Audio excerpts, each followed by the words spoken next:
Hello student, welcome to our channel CS engineering Gyan. Computer organisation and architecture के tutorial में आज हमारा जो इम्पोर्टेंट टॉपिक है वो है पाइपलाइनिंग एंड मल्टी प्रोसेसर। इसमें हम लोग देखेंगे आपका पाइपलाइनिंग प्रोसेस आपका क्या होता है। पाइपलाइनिंग का मेन टास्क क्या होता है आपका, अगर आपका एक टेक्निक है जिसमें आप क्या करते हैं, एक मेन जो टास्क है या आप कह सकते हैं एक प्रोसेस है, उसको सब ऑपरेशन, एक ऑपरेशन है उसको सब ऑपरेशन में आप डिवाइड करके उसको क्या करते हैं, एग्जीक्यूट करते हैं। Pipelining is a technique of decomposing a sequential process into sub operations, each sub process being execute in a special dedicated segment and then operate concurrently with the other segment। Means आपके पास बहुत complex structure है, उसको आपने क्या किया, small सब operation में डिवाइड कर दिया और सबको आपने टास्क परफॉर्म किया, लास्ट में आपने उसे क्या कर दिया, कंबाइन कर दिया। वही आपकी क्या होती है, पाइपलाइनिंग होती है। सीक्वेंशियल वे में आप इसको एग्जीक्यूट करते हैं। So each segment perform a particular processing dedicated by the way the task is partition. The result obtain from the computation in the each सब सेगमेंट को आप कंबाइन करके रिजल्ट जो है वो जनरेट करते हैं। And final result is obtain after the data have pass through all segment. जब सारे सेगमेंट से होकर आपका डेटा निकल जाता है तो आपका फाइनल रिजल्ट वहां पर मिलता है। Each segment consist of N input register follow by a combinational circuit. Her segment के पास इनपुट रजिस्टर होते हैं और उनके पास कॉम्बिनेशनल सर्किट भी आपके होंगे जिसमें डेटा आप स्टोर एंड एग्जीक्यूट कर सकते हैं। क्लॉक भी होती है। Clock is applied to the all register after enough time has elapsed to perform all segment activity. The information flow through the pipeline one step at a time। एक time पर आपका एक स्टेप ही execute होगा pipelining में। जैसे मान लीजिए यहाँ पर एक टास्क आपको परफॉर्म करना है, A इंटू बी प्लस सी करना है।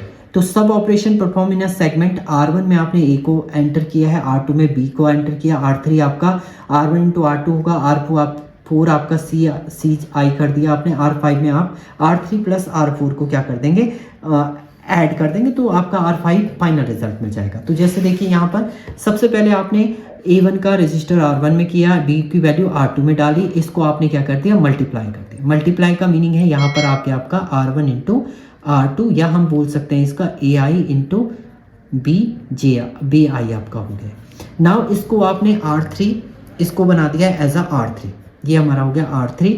अब इस R3 को आपने R4 के साथ ऐड कर दिया, यानी R3 प्लस R4 हुआ, सीक्वेंशियल वही चला आपका A1 B1 C1, और इसको क्या कर दिया आपने, प्लस कर दिया, यानी आपके पास आ गया AI into BI plus CJ। ये आपका जनरेट हो चुका है। और लास्ट में आप क्या करेंगे, इसको R5 आपने क्या कर दिया, ये R5 ऐड किया और R5 में आपने स्टोर कर दिया, यानी R5 के अंदर आपके स्टोर हो गए हैं AI इंटू BI प्लस आपका कितना हो गया, CI, ये आपका आउटपुट जनरेट हो गया। यानी एक सीक्वेंशियल वे में आप चल रहे हैं, एक प्रॉपर वे में आपका एग्जीक्यूट हो रहा है कि पहले ये टास्क होगा, फिर ये टास्क होगा, देन आपका एग्जीक्यूट होगा फाइनल टास्क। तो आपने मल्टीपल सेगमेंट में डिवाइड किया, हर सेगमेंट को लास्ट में क्या कर दिया है, कंबाइन कर दिया, तो रिजल्ट आपका मिल गया है। अब टाइप्स ऑफ पाइपलाइन की बात करते हैं तो दो टाइप की आपकी पाइपलाइन होती है, एक तो होती है अर्थमेटिक पाइपलाइन और दूसरी होती है इंस्ट्रक्शन पाइपलाइन। अर्थमेटिक पाइपलाइन का मीनिंग होता है अर्थमेटिक ऑपरेशन आपको परफॉर्म करने हैं, तो वहाँ पर आप यूज करते हैं अर्थमेटिक पाइपलाइन। इसमें क्या होता है, are usually found in the most of the computer, they are use to floating point operation. Floating point operation में आपको परफॉर्म करना है मल्टीप्लिकेशन, फिक्स पॉइंट नंबर, इनमें परफॉर्म करना है आपने। तो आप देखिए यहाँ पर ए बी आपके मेंटिसा हैं और जो आपका स्मॉल बी है ये एक्सपोनेंट है। तो पहले आप क्या करेंगे, इसमें floating point adding and subtraction done in 4। अब ऐड करना है या सब्ट्रैक्ट करना है तो ये 4 पार्ट में होते हैं। सबसे पहले कंपेयर करेंगे एक्सपोनेंट को, एक्सपोनेंट कंपेयर करेंगे, अगर दोनों का मान लीजिए यहाँ पर है, हमने यहाँ पर लिखा 10 इंटू 2 की पावर 4 और इसको मैंने लिख दिया है 3 इंटू 2 की पावर 3। तो सबसे पहले आप कंपेयर करेंगे इसका, ये सबसे पहले कंपेयर क्या होगा आपका, कंपेयरिंग होगी इसमें सबसे पहले इसकी एक्सपोनेंट, अलाइन दी मेंटिसा। इसके बाद एक्सपोनेंट को आप चेक करेंगे कि इसकी 4 है, ये 3 है, या तो इसको 4 बढ़ा दीजिए या इसको आप 3 बढ़ा दीजिए। तो इसको अगर 4 करेंगे तो ये हो जाएगा 30 इंटू 2 की पावर 4। अब ये 10 इंटू 2 की पावर 4 है, ऐड कर रहे हैं हम, एडिशन के लिए हम यूज कर रहे हैं। तो अब अलाइन दी मेंटिसा को अलाइन करेंगे तो दोनों अलाइन हो चुके हैं। ऐड एंड सब्ट्रैक्ट, अब आपने ऐड किया 10 प्लस 30 एंड जो भी रिजल्ट आया उसको आप 2 की पावर 4, क्योंकि ये दोनों में कॉमन है, तो ये कितना हो जाएगा आपका 40 इंटू 2 की पावर 4 आपका ये रिटर्न कर देगा आउटपुट में। तो इस तरीके से आप क्या करते हैं, अर्थमेटिक ऑपरेशन को परफॉर्म करते हैं, ये रिजल्ट आपका इसमें जनरेट आपका होगा।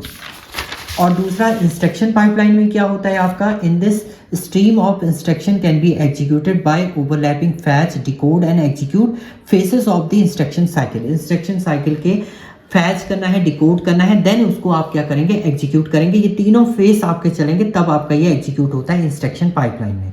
This type of technique is use to increase the throughput of the computer system. इसका जो थ्रूपुट है यानी कंप्यूटर सिस्टम का थ्रूपुट ये इंक्रीज करता है, यानी सीपीयू यूटिलाइजेशन बढ़ाएगा, जिससे आपकी परफॉर्मेंस जो है वो इंक्रीज होगी। तो इसमें जो टास्क क्या होगा आपका, सबसे पहले फैच करना है, फिर उसको डिकोड करना है, देन एग्जीक्यूट करना है।